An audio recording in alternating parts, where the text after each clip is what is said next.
အားလုံးပဲမင်္ဂလာပါခင်ဗျဒီဗီဒီယိုလေးမှာတော့ကျွန်တော်နဲ့အတူချင်းပြတဲ့တောင်ပေါ်ဒေတာဖြစ်တဲ့ကကြီး2ကိုတွားကြရအောင်ပါခင်ဗျကဲကျွန်တော်တို့အဖွဲ့တွေကတော့တွားဖို့အတွက်ပြင်ဆင်နေပါပြီခင်ဗျမနက်စာစားပြီးတော့ကဲဒီကားလေးနဲ့24ဘားလေးနဲ့တွားရမှာဖြစ်ပါတယ်ဆူတောင်းပြီးတော့ကျွန်တော်ခီးစင်ကိုစတင်တော့မှာဖြစ်ပါတယ်ခင်ဗျကဲစတင်ထွက်ခွာပါပြီကျွန်တော်တို့တွားတာကတော့ဒီတောင်ပေါ်ဒေတာမှာရှိတဲ့ရဟန်းတီကျိုးဆိုပွဲဖြစ်ပါတယ်ရဟန်းတီ Father Slow Brown အောင်ကိုကျိုးဆိုတဲ့ပွဲကိုတွားမှာဖြစ်ပါတယ်ခင်ဗျာကဲဒါကတော့မြစ်ရဲ့ဟိုဘက်ကန်းကိုကျွန်တော်တို့ကဖြတ်ရမယ်ဆိုတော့ဒီကတူးစိတ်ပါကျွန်တော်တို့ဆက်လေးပေါ်တယ်မှာကားတွေကိုဒီလိုတင်ပြီးတော့ဟိုဘက်ကန်းကိုကိုးရမှာဖြစ်ပါတယ်ခင်ဗျာကဲခီးစင်တွေကတော့ဒီလိုပဲစိတ်ဝင်စားစရာကောင်းပါတယ်ခင်ဗျာလုံးဝကိုအိမ်မငတ်ရတဲ့ခီးစင်ပဲဖြစ်ပါတယ်ခင်ဗျာရှုခင်းလေးတွေလည်းတဝကြီးခံစားရမှာပဲဖြစ်ပါတယ်ခင်ဗျာဒါတော့ကျွန်တော်တို့ဆက်လေးပေါ်ပေါ့နော်ဆက်လေးပေါ်မှာအမတ်တရတငယ်ချင်းတွေပြီးယူမှတ်တမ်းတင်တာဖြစ်ပါတယ်အခုရေပေါ်တော့တော့မှာဖြစ်ပါတယ်အခုကတော့ဟုတ်ပြီဟိုဘက်ကန်းကိုရောက်ပြီးတော့ကျွန်တော်တို့တွားနေပါပြီခင်ဗျာကကြီးသူဆိုတဲ့ရွာလေးကိုရောက်အောင်ကျွန်တော်တို့တွားနေပါပြီခင်ဗျာလန်ခီမှာဒီလိုမျိုးမြစ်ချောင်းတွေလည်းဖြတ်ရပါတယ်ခင်ဗျာအခုကတော့ကျွန်တော်တို့နေလီနာမှာဖြစ်ပါတယ်ဘူမရာယန်ဆိုတဲ့နေရာလေးမှာခေါ်ဆွဲလေးတွေစားပါလာတဲ့ခေါ်ဆွဲထုတ်တွေပြုတ်စားမယ်ဒီမှာရောင်းတဲ့ခေါ်ဆွဲလေးတွေဆန်တော်ပူဝမ်းတော်ပူတွေကျွန်တော်တို့စားကြမှာဖြစ်ပါတယ်ဘိုက်စားတော့အစာပြေစားကြမှာဖြစ်ပါတယ်ခင်ဗျဒါတော့ဘူမရာယန်စူတောင်းဆောင်နဲ့ဖျားကြောင်းဖြစ်ပါတယ်ကဲကျွန်တော်တို့အားတွေဖြည့်ပြီးဆိုရင်ကျွန်တော်ဆက်ပြီးတော့တွားမှာဖြစ်ပါတယ်ခင်ဗျ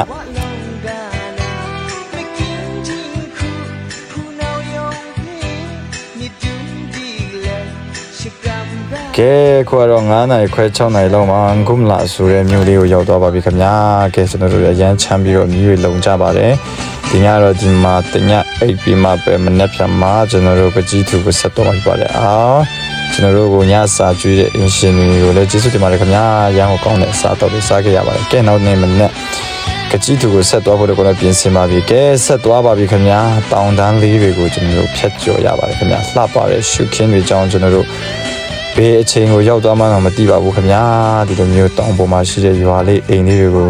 တွေ့ရမြင်ရတာတကယ်စိတ်ထဲမှာကြည်နူးစရာကောင်းပါတယ်ပျော်ရွှင်စရာကောင်းပါတယ်ခင်ဗျာတဝကြီးကြည့်ရှုခံစားပြီးတော့ရောက်သွားတာဖြစ်ပါတယ်ခင်ဗျာ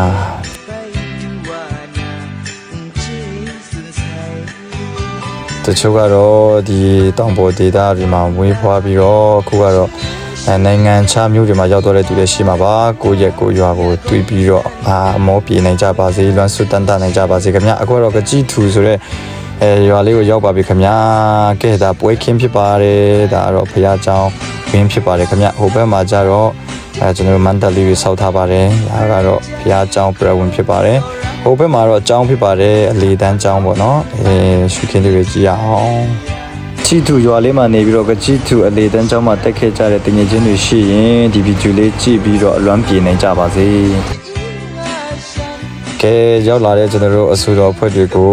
ကချင်ရိုးရာပလိုင်းလေးနဲ့ကြိုးဆိုပါရခင်ဗျာကဲကျွန်တော်တို့အသားလေးပေးထားတဲ့ကိုစိတ်ကြိုက်ကျွန်တော်တို့กินစားမှာဖြစ်ပါတယ်ဒီညကတော့ကျွန်တော်တို့ရှုပ်ပွဲမနေ့ဖြန်ညဆိုတော့ဒီညလေးကတော့กินလေးတွေกินစားမှာဖြစ်ပါတယ်ခင်ဗျာ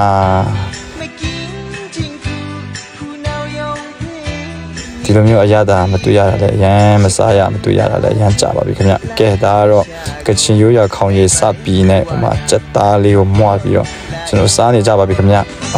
ဒီအသားလေးကလက်လက်ဆက်ဆက်နဲ့တညလုံးစားတာမကုန်ပါဘူးခင်ဗျကဲဒီလိုနဲ့ကျွန်တော်တို့နောက်နေ့မနေ့ရောက်သွားပါပြီ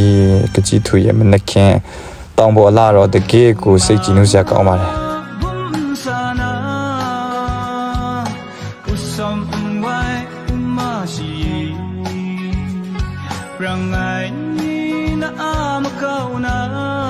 ဒါတော့နောက်နေ့မနေ့ဝပြူချင်းစစ်စင်ဖြစ်ပါတယ်ခင်ဗျာဒီလိုမျိုးလူငယ်တွေရဲ့လှပတဲ့ကားလေးတွေလည်းကြည့်ရှုရပါတယ်ခင်ဗျာ